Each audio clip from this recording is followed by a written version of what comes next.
شديد إن الله وملائكته يصلون على النبي يا أيها الذين آمنوا صلوا عليه وسلموا تسليما اللهم صل على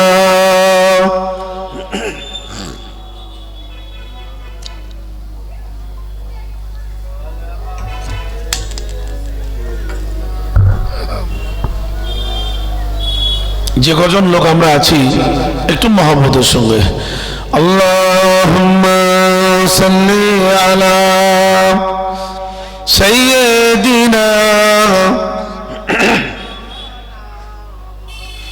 ওয়া আলা আলি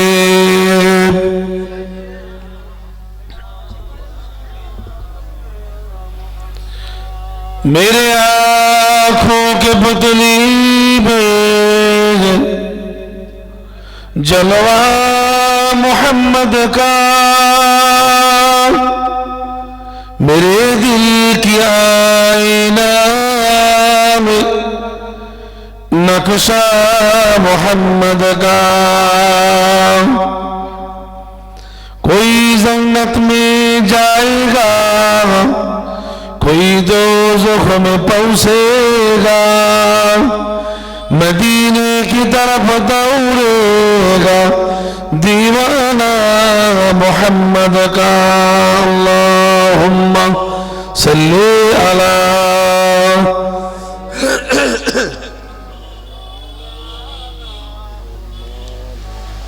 व अला आली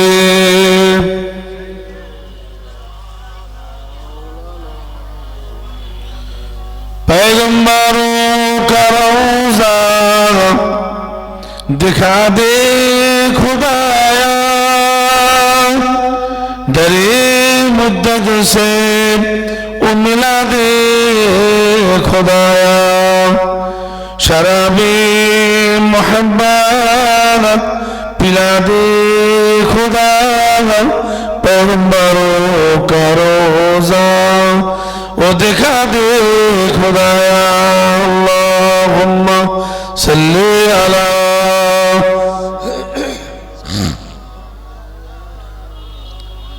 व अला आली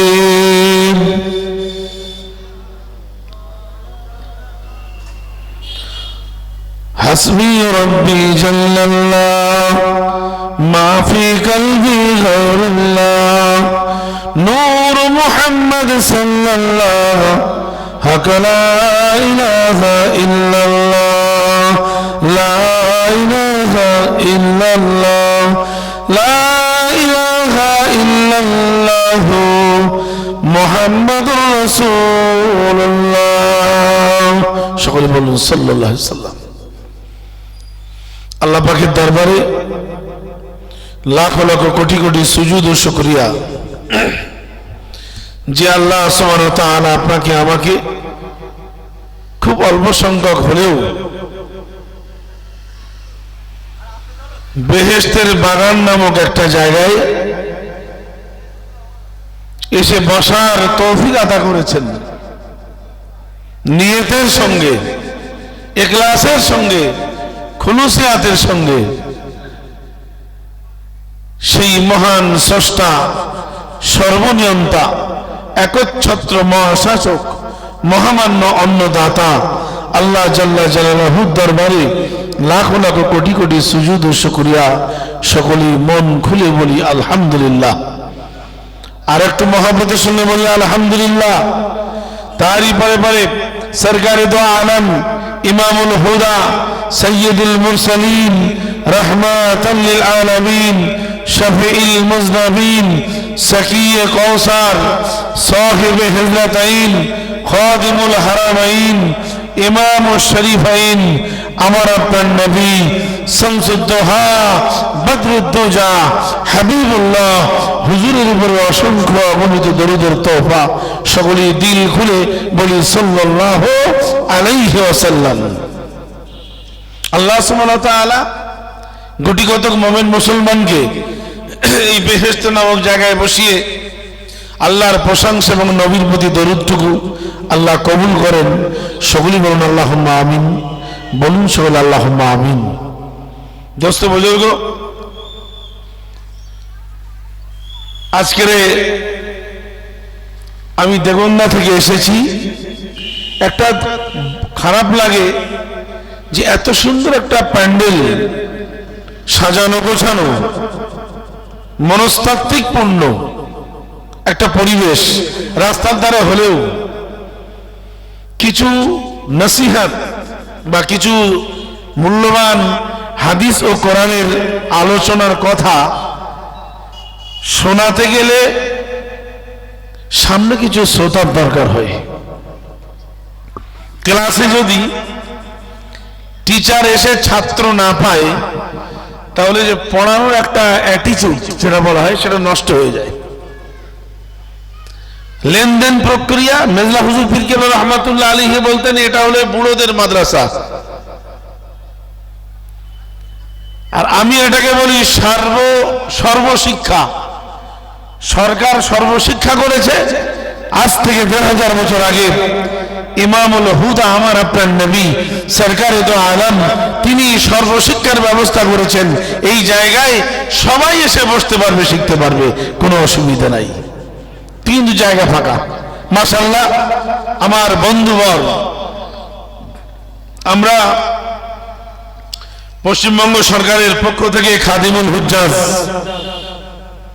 মাওলানা হাসানুজ্জামান সাহেব শিক্ষকতা করেন। আপনাদের প্রাণ প্রিয় গ্রামের বিশিষ্ট ব্যক্তির মধ্যে একজন। উনি আমাকে ইনভাইট করেছিলেন, আমিও ওনার সঙ্গে হজের সাথী হয়েছিলাম। হয়তো আমার 4 বার সুযোগ হয়েছে, হাসানুজ্জামান সাহেবের 3 বার হয়ে গেছে। মর্যাদায় কেউ কম না। সব থেকে বড় কথা হচ্ছে আল্লাহ রাসূলের দরবারে যাওয়াটা, এটা মানুষের ইচ্ছায় হয় না, তবে মানুষের নিয়ত লাগে। খাঁটি নিয়তের প্রয়োজন, বাদ বাকি মাশা আল্লাহ, আল্লাহ এবং আল্লাহ রাসূলের ইচ্ছা এটা হয়। বলুন সুবহানাল্লাহ। তো আমার হাসানুজ্জামান ভাইজান আল্লাহ পাক যে কবার নিয়ে গেছেন, আমিও গেছি। তার ডাকে সাড়া দিয়ে আপনাদের এখানে এসেছি। আমার আগে আমাদের ইমাম সাহেব বসে ছিলেন, বাড়ি গেছেন। তিনি বেশ কিছু গুরুত্বপূর্ণ আলোচনা করেছেন। আমার ভাই বসে আছেন পাশের গ্রামের ইমাম মেহেদি সাহেব, তো উনিও বসে আছেন। আমার আরেকজন ভাইজান বসে আছেন, পিছনে আমার মুরব্বী বাবু বসে আছেন, এবং আমার সম্মুখে গুটি কতক মোমেন মুসলমান এবং পর্দা নসিনা আম্মাজান গণেরা বোনেরা, মাইকের আওয়াজ যতদূর যায় সর্বনার্থীরা, কচি কাঁচারা, সকলের প্রতি আন্তরিক শুভেচ্ছা, সালাম, মোবারকবাদ। আহলান সাহলান তাইয়িবান মোবারকান শুকরান জাজিলান ওয়েলকাম জ্ঞাপন করে দুটো একটা আল্লাহ পাকের শানে, আমার রাসূলের মহব্বতের দুটো একটা কথা বলার যদি আল্লাহ তৌফিক আদা করেন তাহলে আলোচনা করব ইনশাআল্লাহ অল্প সময়ের জন্য। তো মাশাআল্লাহ আল্লাহ পাকের দরবারে শুকর। কিয়ামত পর্যন্ত যদি আমরা শুকর করি তাহলে আমাদের শুকর গুজার শেষ হবে না। আমরা ভাবছি যে জলসা জুলুসে যে কোনো লাভ নেই, তাই না? আর এবার আমি দেখলাম এই আখিরি জামানের একদম শেষ জায়গায় পৌঁছে গেছে আমরা, মনে হয় সর্বদিক দিয়ে, চারিদিক দিয়ে। দেখবেন, একটু খেয়াল করে দেখবেন যে আজ থেকে বেশি না 10টা বছর আগে, 10 বছর, এই 2000 সাল, 2004 সাল, 2024 সাল, এর থেকে পিছনে 10 বছর আগে যান। এই 10 বছরে যে এত পরিবর্তন হবে, মানসিক পরিবর্তন, মানুষের পরিবর্তন, ইবাদত বন্দেগীরও পরিবর্তন, জলসা জুলুসের পরিবর্তন, চিন্তা ভাবনার পরিবর্তন, সবকিছু পরিবর্তন হয়ে গেছে। যে কজন মানুষ বসে আছে বয়স্ক লোক, কোন ইয়াং জেনারেশন এখানে আছে নেই। শুধু আপনার এখানে নয়, সারা দেশ জুড়ে সর্ব জায়গায় ইয়াং জেনারেশনটা এই জায়গায় নেই, ইউটিউব চ্যানেল হয়ে মাওলানাদের ওয়াজ নসিহত সব শুনে মুখস্থ হয়ে তারাই আবার জলসা করা শুরু করেছে। জলসা শব্দের অর্থই হচ্ছে বসা, অর্থাৎ সামনাসামনি বসে লেনদেন প্রক্রিয়া, আদান প্রদান করা। আপনাকে কিছু দেব, আপনি আমাকে কিছু দেবেন, এই লেনদেন প্রক্রিয়ার নামই হচ্ছে জলসা জুলুস। অর্থাৎ বসে বসে জ্ঞান দান করা, জ্ঞান আহরণ করা, জ্ঞান পিপাসার মতো পান করা। এখন সেই জলসা যদি খাটের উপরে বালিশের মাথা দিয়ে এরকম করে দেখে, তাহলে তো শোয়া জলসা হচ্ছে, বসে থাকার জলসা নয়। যার কারণে যার মর্যাদা যে জায়গায়, সেই জায়গায় না রাখলে খেসারত দিতে হবে কিনা, কথা বুঝতেছেন না? এখন এক্ষুনি যদি একটা ভ্যানওয়ালাকে বলি ভাই এখানে অস্কর, তার মর্যাদা ঠিক দেওয়া হবে। আবার আমাকে যদি জোর করে বলে ভ্যান চালাতেই হবে, কথা বুঝতে পারছেন না? ব্যাপারটা ওই রকম ঘটনা ঘটে গেছে, ঘটনা ঘটে গেছে ওই রকম। কাকে বলবেন, কে শুনবে? ইমানদার ভাইরা, দোস্ত বুজুর্গেরা, আল্লাহ আল্লাহ মুমিন মুসলমান ভাইরা। এই জন্য জলসা জুলুসের ব্যাপারটা সম্পূর্ণ আপডেট হয়ে গেছে, সেই জায়গায় নেই।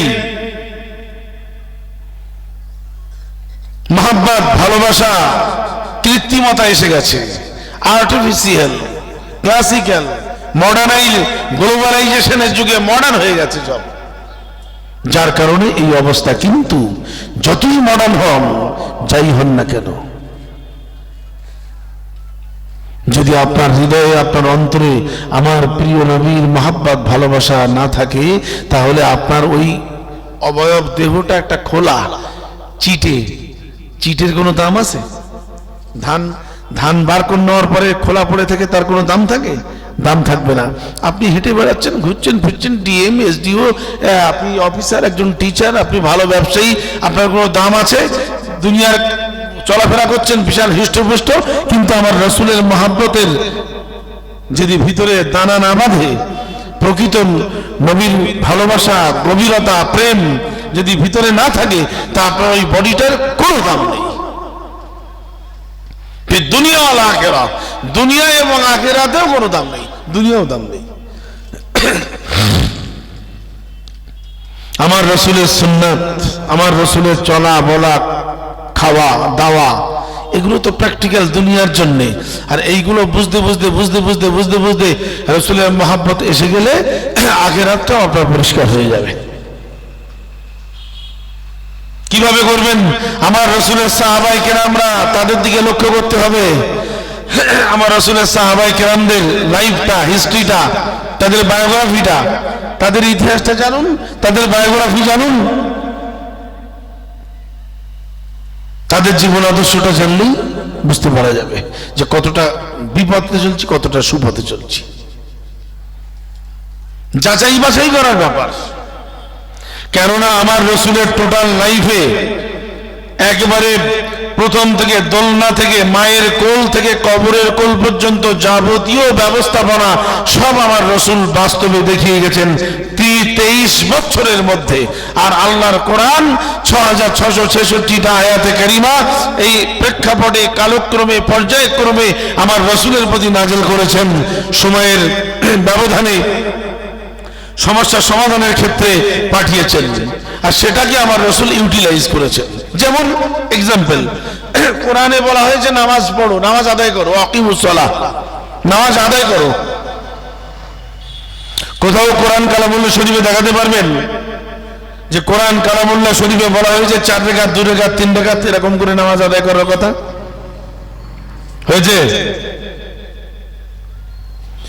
4 রাকাত সুন্নাত, 4 রাকাত ফরজ, 4 রাকাত পড়তে হবে, 2 রাকাতের পরে সালাম, আপনার আত্মীয়দের পড়তে হবে, 4 রাকাতে সালাম ফেরাতে হবে। এগুলো, এই পদ্ধতিগুলো কোথায় পেয়েছেন আপনি? কোরআনে ঘোষণা করেছেন ওয়াকিমুস সালাহ, establishment major part of night in prayers.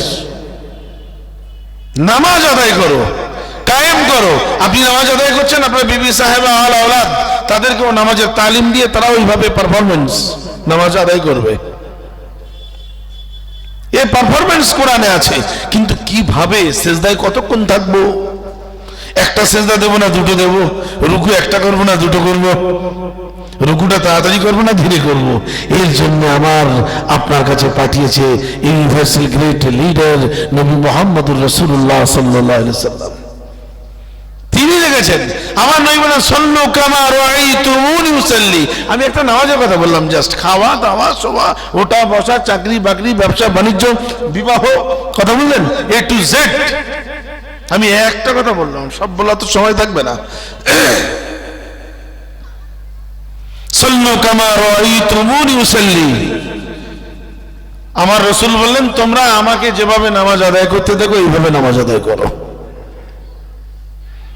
আর কোরআন ঘোষণা করে দিয়েছেন লাকাদ কানা লাকুম ফি রাসূলিল্লাহি উসওয়াতুন হাসানাহ। আমার রাসূলের জীবন আদর্শ এত সহজ এবং উত্তম। কঠিন জিনিস উত্তম হয়, সহজ এবং উত্তম আপডেট। এটাকে তোমরা ফলো করো। ফলো করলে আখিরাত পরিষ্কার পাবে, দুনিয়ায় সম্মান পাবে। যে কোরআন গাইডেন্স, এই গাইডটাকে আমি রাসূলকে দিয়েছি সিরাজাম মুনিরা, to light enlightened in this world. দুটো আলো পাঠিয়েছি, কাদ জাআকুম মিনাল্লাহি নূরুন ওয়া কিতাবুম মুবিন। দুটো আলো, দুটো লাইট, দুটো স্যাটেলাইট পাঠিয়েছেন পৃথিবীতে। একটা হলো কিতাবুল্লাহ আর একটা হলো হাবিবুল্লাহ। জোরে বলুন সুবহানাল্লাহ। কিতাবুল্লাহ রাখলাম, হাবিবুল্লাহ টর্চ মেরে দেখলাম, তাহলে ফিদ দুনিয়া ওয়াল আখিরা পরিষ্কার হয়ে গেল। করেছিলেন আমার রাসূলের সাহাবায়ে কেরাম। আমার রাসূলের সাহাবায়ে কেরাম দিওয়ানা হয়ে গিয়েছিলেন, মস্তে দিওয়ানা। কসম করে বলছি, যদি আমার রাসূলের একটা আঙুলের অংশ, একটা পায়ের অংশ, একটা চুলের অংশ, একটা নাকের অংশ যদি আপনি দেখে ফেলতেন বিনারী হালতে সশরীরে, এই রক্তগ্রস্ত শরীর নিয়ে যদি দেখে ফেলতেন, তাহলে আপনি আপনার বিবি সাহেবা আল আওলাদ ছেড়ে ওই দিকেই ছুটতেন। সাহাবায়ে কেরামরা তাই করেছে। সাহাবায়ে কেরামরা তাই করেছে, ছুটেছে তারা পাগলের মতো। ইমানদার ভাইরা, দোস্ত বুজুর্গেরা, আমাদের ফলোয়ার্স হতে হবে, আসহাবে কেরামদের ফলোয়ার্স আমাদের হতে হবে। হাদিস পাকে এসেছে রাসূলের বিবি হয়েও কতটা ভয় ভীতি ত্যাগ তিতিক্ষা ছিল, আমাদের নেই। জলসায় গিয়ে কি হবে? জলসায় বসে কোনো লাভ নেই। এখন any time brain stroke, cerebral stroke, heart stroke হয়ে যখন তখন যে কোনো মুহূর্তে ইন্তেকাল করছে, তাই না?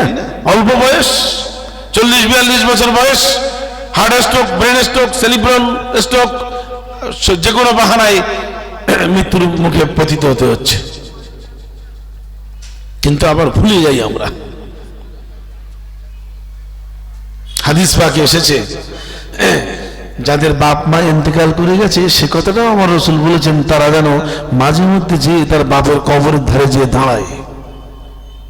মনে হবে এমন মুমিন মুসলমান যে বাপের কবরের ধারে দাঁড়ানোর কথা ভুলে গেছে। আপডেট।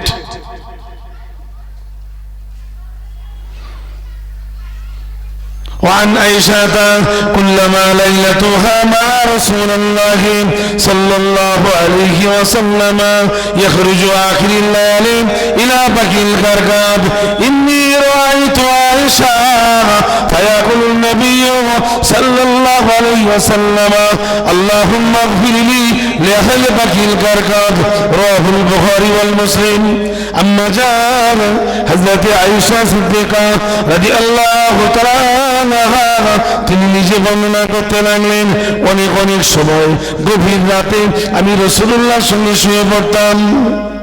কুল্লামা লাইলাতুহা মা রাসূলুল্লাহ, আল্লাহর হাবিব দু জাহানে মদিনা আমার রাসূল পাক সাল্লাল্লাহু আলাইহি সাল্লামের সঙ্গে আমি আম্মা জান হযরত আয়েশা সিদ্দিকা রাদিয়াল্লাহু তাআলা আনহা আমি শুয়ে পড়তাম।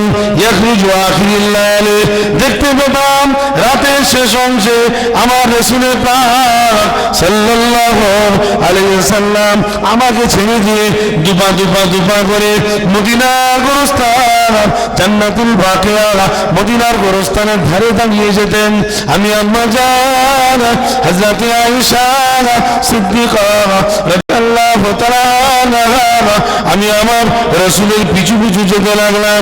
দেখতে পেলাম আল্লাহর নবী দোজাখানে মদিনা আমার রাসূল পাক সাল্লাল্লাহু আলাইহি সাল্লাম ও জান্নাতুল বাকিয়ার ধারে যে দাঁড়িয়ে দাঁড়িয়ে কবর জিয়ারত করতে লাগছে আর বলতে লাগছে আল্লাহুম্মা গফিরলি লিআহলি বাকিল গারকাত, আয় রব্বুল আলামিন আল্লাহ এই মদিনার কবরবাসীদের আপনি ক্ষমা করে দিন, মাফ করে দিন। মদিনার কবরস্থানে মাপের কি চাওয়ার ব্যাপার আছে? খুব ভালো করে বুঝবেন।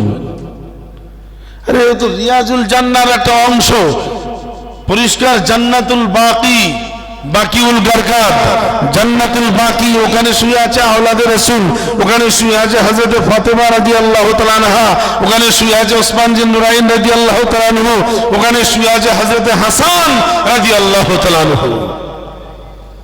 ওখানে আমার মাপ চাওয়ার কি ব্যাপার আছে? তবু আমার রাসূল গেলেন।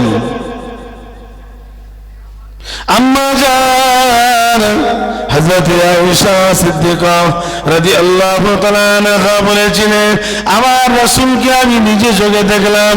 আল্লাহর নবী দু জাহানে মদিনা আমার রাসূল পাক সাল্লাল্লাহু আলাইহি সাল্লাম এত কান্না কাঁদতে লাগলেন, এত কান্না কাঁদতে লাগলেন, কেঁদে কেঁদে কেঁদে কেঁদে চোখের পানি টপ টপ টপ টপ করে গড়িয়ে গড়িয়ে দাড়ি মোবারক গুলি ভিজে গেছে।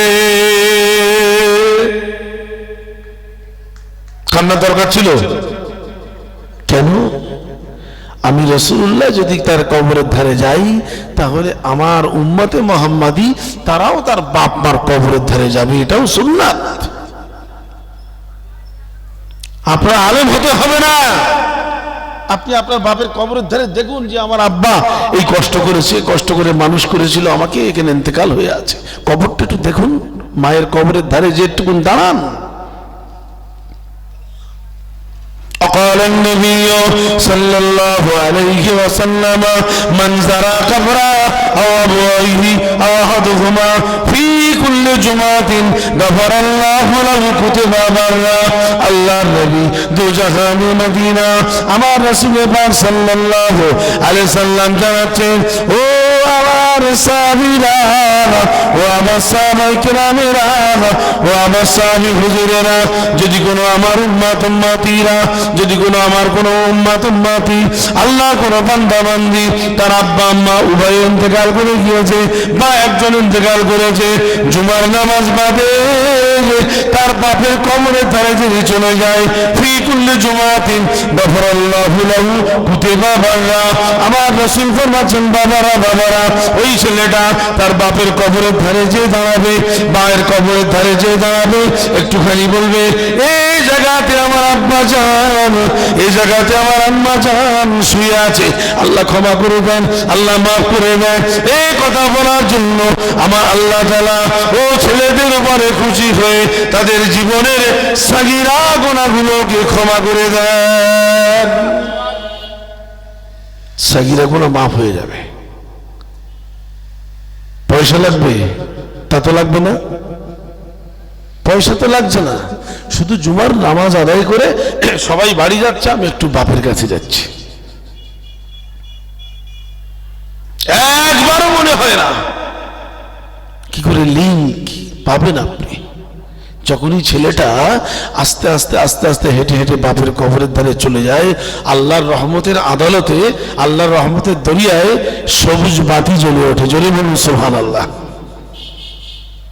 তখন বাপ এবং ছেলের সঙ্গে একটা সম্পর্ক আলাদা হয়ে আমার আল্লাহ সহ্য না করতে পেরে কুতেবা বাররা ওই ছেলেটার নামটা লেখা হয়ে যায়, এই ছেলেটা নেককার হয়ে গেছে। যদি বলুন সুবহানাল্লাহ। ইমানদার ভাইরা, দোস্ত বুজুর্গ, কবরতে প্রথম মঞ্জিল, কবরের কথা সাহাবায়ে কেরামরা মনে করেছে। আমাদের তো আমল আছে, আমল নেই।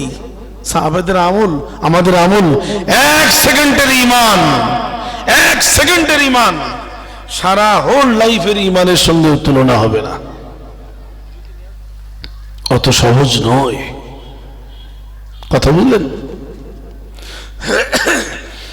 আম্মা জান হযরত আয়েশা সিদ্দিকা রাদিয়াল্লাহু তাআলা আনহা ঘরের কোণের মধ্যে ঝাঁট দিচ্ছিলেন। ঝাঁট, ঘরের কোণটা একটু অন্ধকার। আমাদের মতো ঘর তো আমার রাসূলের ঘর ছিল না। আমার রাসূলের ঘর ছিল ঝুপড়ি ঘর, খেজুরের পাতা দিয়ে ছাওয়া। জোরে জোরে পানি হলে ওখানে টপ টপ করে পানি পড়ে যেত। আম্মা জান আয়েশা বলছেন, আমি নিজে চোখে দেখেছি আমার রাসূল সেজদা থেকে উঠে কপালে কাদার দাগ আমি আয়েশা মুছে দিয়েছি। যদি বলবেন না কত দরিদ্র হালত। অন্ধকার ঘরের কোণের মধ্যে ঝাড় দিতে দিতে ঝাঁটা দিয়ে ঝাড় দিতে হঠাৎ করে আম্মা জান হযরত আয়েশা সিদ্দিকা রাদিয়াল্লাহু তাআলা আনহা কেঁদে জার হয়ে যান। হঠাৎ করে কাঁদতে লাগলেন।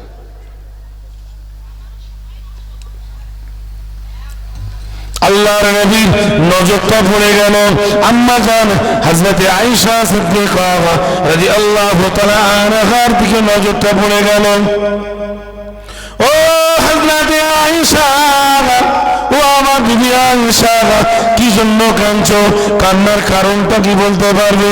আম্মা জান হযরত আয়েশা সিদ্দিকা রাদিয়াল্লাহু তাআলা আনহা বলেছিলেন, ইয়া রাসূলুল্লাহ, ইয়া হাবিবাল্লাহ, আমি আয়েশা অন্য কোনো কারণে কাঁদি না। আমি আয়েশা আমার অন্ধকার কোণ, ঘরের কোণা অন্ধকার, অন্ধকারটা দেখে আমি আয়েশা আমার মনে হয়ে গেল আল্লাহ রাসূলের মুখ থেকে শুনেছি কবর হবে প্রথম মঞ্জিল, দুনিয়ার শেষ মঞ্জিল কবর, আখিরাতের প্রথম মঞ্জিল কবর। ওই কবরটা অন্ধকার অবস্থায় থাকবে, কেউ থাকবে না, কোনো কেউ থাকবে না, একাই থাকতে হবে।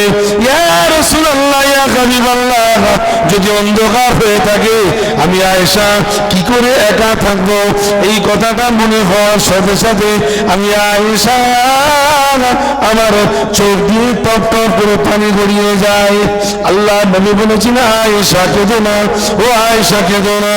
আম্মা জান হযরত আয়েশা সিদ্দিকা রাদিয়াল্লাহু তাআলা আনহা বলেছিলেন, ইয়া রাসূলুল্লাহ, ইয়া হাবিবাল্লাহ, হুজুর আমি কান্না বন্ধ করব, তবে আমার হাতে হাত দিয়ে, আমার হাতে হাত দিয়ে একটা কথা আপনাকে আমাকে বলুন।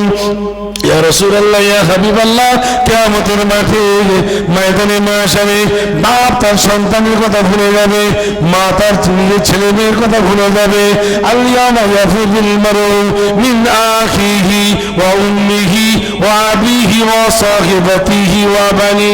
ইয়া রাসূলুল্লাহ, ইয়া হাবিবাল্লাহ, হুজুর সেদিন তার বাপ সন্তানের কথা মনে রাখতে পারবে না, বেটা মা বাপের কথা মনে রাখতে পারবে না কঠিন মুসিবতের সময়। ইয়া রাসূলুল্লাহ, ইয়া হাবিবাল্লাহ, আমি আপনার বিবি আয়েশা এই কথাটা যদি মনে রাখেন তাহলে আমি আয়েশা আজ থেকে আর কখনোই কবরের জন্য কাঁদব না। আমার রাসূল বললেন, আয়েশা এ কি প্রশ্ন, মারাত্মক ব্যাপার, তুমি আমার হাতে হাত দিয়ে ওয়াদা করছো যে কিয়ামতের কঠিন মুসিবতের সময় তোমাকে মনে রাখতে হবে। বলার সঙ্গে সঙ্গে আমার রাসূলের চেহারাটা লাল হয়ে গেল। আম্মা জান হযরত আয়েশা সিদ্দিকা রাদিয়াল্লাহু তাআলা আনহা দেখতে পেলেন আল্লাহর নবী দোজাখের মদিনা আমার রাসূল পাক সাল্লাল্লাহু আলাইহি সাল্লামের চেহারাটা লাল হয়ে গিয়েছে। চোখ দুটো লাল হয়ে গিয়েছে। আল্লাহ রাসূল বলেছে, আয়েশা, ও হযরতে আয়েশা, কি কথা শোনালে আমাকে আয়েশা, কি কথা শোনালে আমাকে আয়েশা? কিয়ামতের মাঠে মুসিবতের সময় যেদিন মা তার সন্তানের কথা ভুলে যাবে, বেটা বেটি বাপ মার কথা মনে রাখতে পারবে না, ওই সময় আমি রাসূলুল্লাহ, আমি গুনাহগার উম্মতীদের জন্য তুমি আয়েশা, তোমার কথাটা মনে থাকবে না। রাসূলের বিবির কথা মনে থাকবে না কার জন্য? ও হযরতে আয়েশা, হযরতে মুসা সাল্লাম উঠে বলবেন নফসি নফসি নফসি নফসি, হযরতে ইব্রাহিম সাল্লাম উঠে বলবেন নফসি নফসি নফসি নফসি, হযরতে ঈসা সাল্লাম উঠে বলবেন নফসি নফসি, হযরতে আব্বাজান আদম সাল্লাম বলবেন নফসি নফসি, হযরতে ঈসা সাল্লাম বলবেন নফসি নফসি, হযরতে ঈসা সাল্লাম বলবেন নফসি নফসি, সমস্ত নবীরা নফসি নফসি বলবে। ও বিবি আয়েশা, আমি রাসূলুল্লাহ বলবো ইয়া উম্মতি। জোরে বলুন সুবহানাল্লাহ। আমার রাসূল বলেন উম্মতি। এই জন্য আয়েশা, তুমি যে আমার বিবি, এই কথাটা ওই জায়গাটাই আমার মনে থাকবে না। বলে ইয়া রাসূলুল্লাহ, আমি বললাম কিয়ামতের মাঠে কোনো একটা জায়গায় মনে রাখতে পারবেন না আপনার বিবি আমি আয়েশা, এই কথাটা অন্তত। তাহলে আজকে আপনি কাঁদতে বারণ করছেন আমাকে ঘরের মধ্যে হুজরাতে? হাদিস পাকে এসেছে আল্লাহ নবী বলেছিলেন, ও হযরতে আয়েশা, আমি হাবিবুল্লাহ আমার গুনাহগার উম্মতীদের জন্য, আমার গুনাহগার উম্মতীদের কারণে, ও বিবি আয়েশা, কিয়ামতের মাঠে ময়দানে মাশারে তিনটে জায়গায় তোমাকে আমি স্মরণ রাখতে পারবো না। আম্মা জান হযরতে আয়েশা সিদ্দিকা রাদিয়াল্লাহু তাআলা আনহা বলেছিলেন, ইয়া রাসূলুল্লাহ, ইয়া হাবিবাল্লাহ, ও তিন জায়গায় কোন জায়গায় যদি আমাকে একটু শোনান তাহলে ভালো হয়।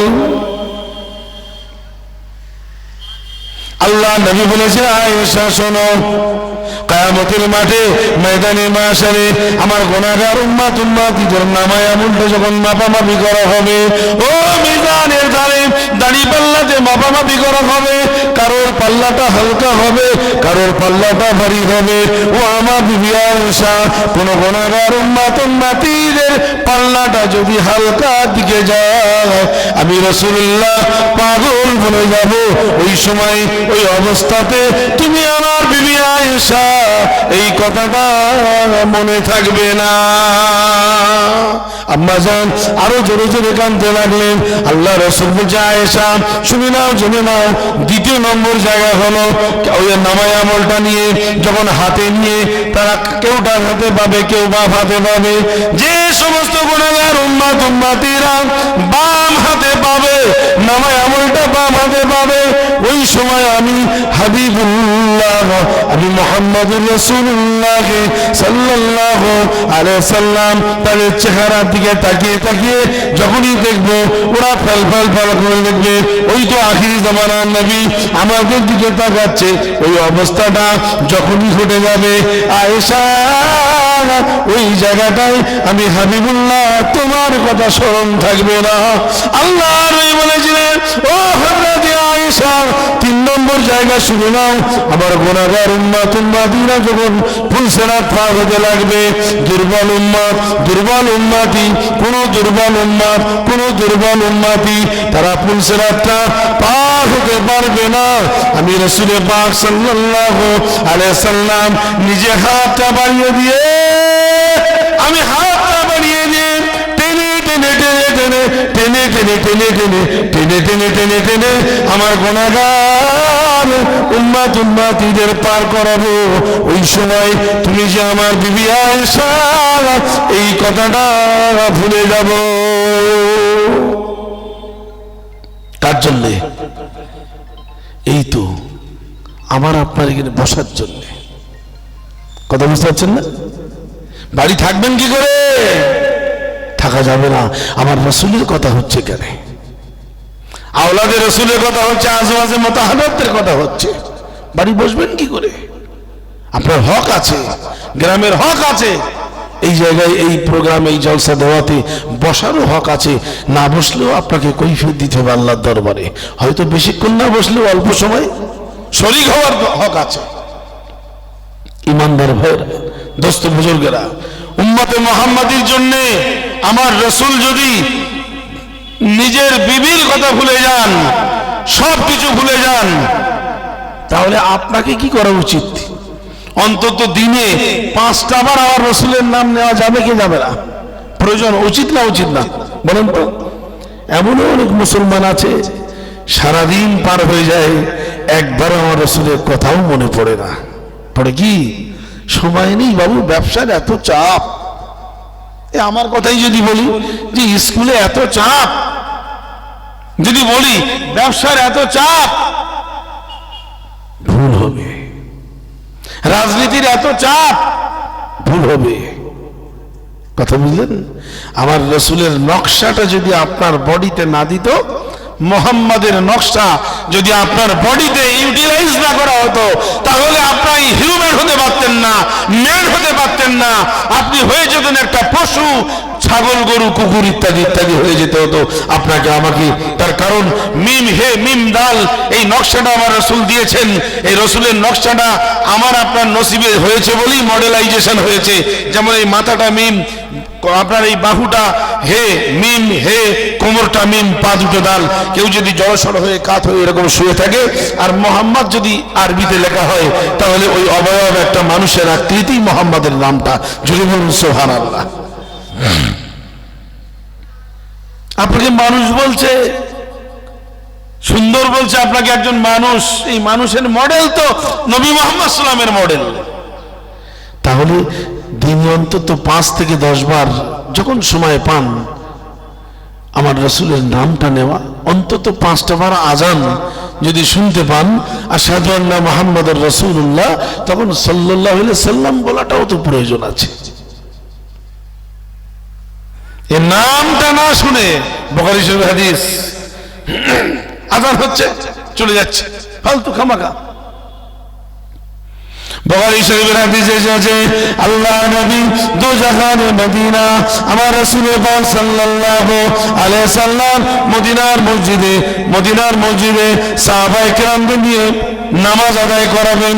জুমার দিনে খুতবা দেওয়ার আগে মিম্বারে একটা পা রেখে বললেন আল্লাহুম্মা আমিন। দ্বিতীয় মিম্বারে রেখে আবার পা রেখে বললেন আল্লাহুম্মা আমিন। তৃতীয় নম্বর মিম্বারে আবার পাটা রেখে বললেন আল্লাহুম্মা আমিন। আল্লাহ নবী সাহাবায়ে কেরামেরা ওই সময় আল্লাহ নবীর ওই আওয়াজটা থেকে বলেছিলেন, আমরাও আল্লাহ নবীর সঙ্গে বলে ফেললাম আল্লাহুম্মা আমিন, আল্লাহুম্মা আমিন, আল্লাহুম্মা আমিন। 3 বারই আমিন বলেছেন। আমার রাসূল যা করতেন সাহাবায়ে করবেন না করবেন না, যে প্রশ্ন করার আগেই আমার নবী করেছেন আমরা করব, সাহাবায়ে কেরাম তাই করতেন।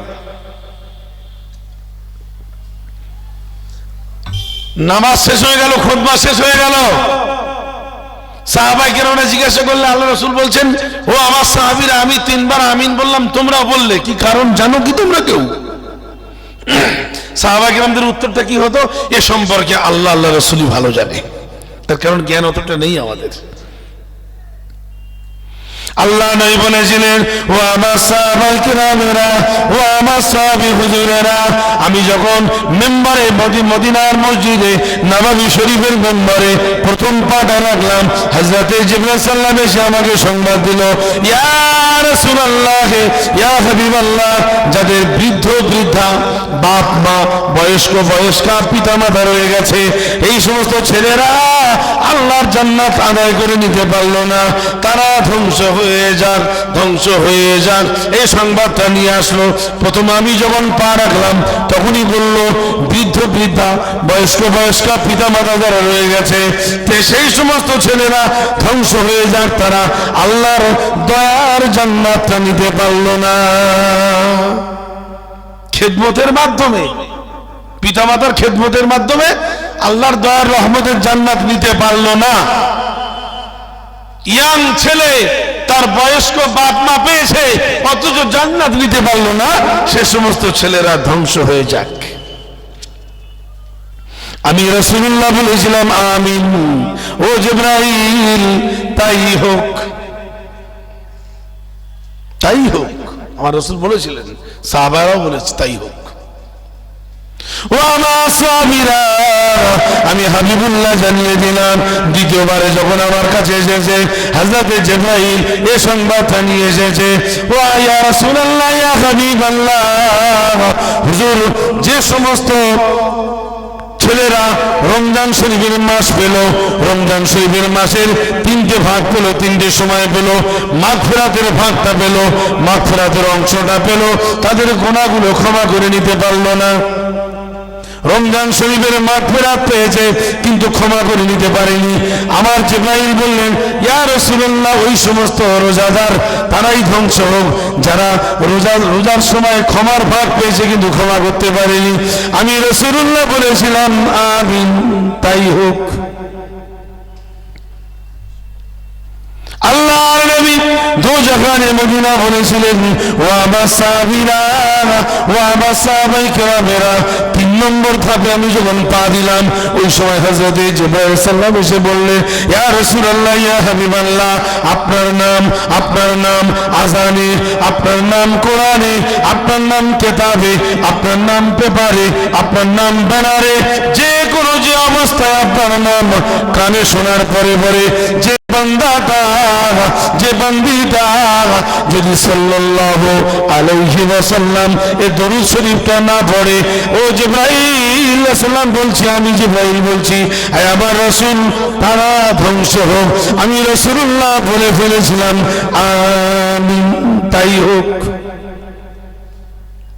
তাহলে যদি আপনি আজান শুনে, অন্তত আজানে বিভিন্ন জায়গায় লেখার মাধ্যমে, লেখনির পদ্ধতিতে, কেতাবের মাধ্যমে, কেতাব পড়ার সময় যে মুহূর্তে যে বাহারায় রাসূলুল্লাহর নামটা আসবে, যদি মনে মনে অন্তর দিয়ে সাল্লাল্লাহু আলাইহি ওয়াসাল্লাম বলেন, তাহলে আল্লাহর অভিশাপ আপনার হবে না, ধ্বংস থেকে আপনি বেঁচে যাবেন, আর আমার রাসূল খুশি হবে।